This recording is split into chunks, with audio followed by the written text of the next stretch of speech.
Good morning সকলোকে। আৰু ৰাতিপুৱা দেখিছে সূৰ্যটো ধুনীয়াকৈ ওলাইছে আৰু চাৰিওফালে সোণোৱালী পথাৰো হৈ পৰিছে। মাজে মাজে আছে সেউজীয়া, কিন্তু সোণোৱালী হ'বলৈ ধৰিছে। কিছুমান জেগাত ধান কাটিছে বাৰু। লগতে এতিয়া মই গৈ আছোঁ ঘৰলৈ, তাৰ ৰৌতাবনত টংলালৈ গৈ আছোঁ। আৰু ইফালে দেখিছে চাৰিওফালে তামোল গছত তামোলেৰে ভৰি পৰিছে।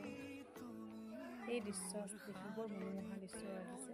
লগতে এইফালে আমাৰ আশে পাশে চাৰিওফালে সেউজীয়া গছ গছনিৰে ভৰা কাৰণে চাগে আমি অলপ দূষিত বায়ুৰ পৰা দূৰত আছোঁ। আৰু এইফালে আহি গ'লোঁ আমি স্কুললৈ। মই আৰু সৰু ছোৱালীজনী দুয়োজনীয়ে গৈ আছোঁ বৰ্তমান।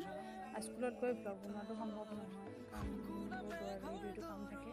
সেইকাৰণে ৰাস্তাৰ পৰা অলপ ব্লগটো দেখুৱালোঁ আপোনালোকক। আৰু মই এতিয়া দুপৰীয়া গৈ খালোঁ ৰবাব টেঙা, বৰ মিঠা।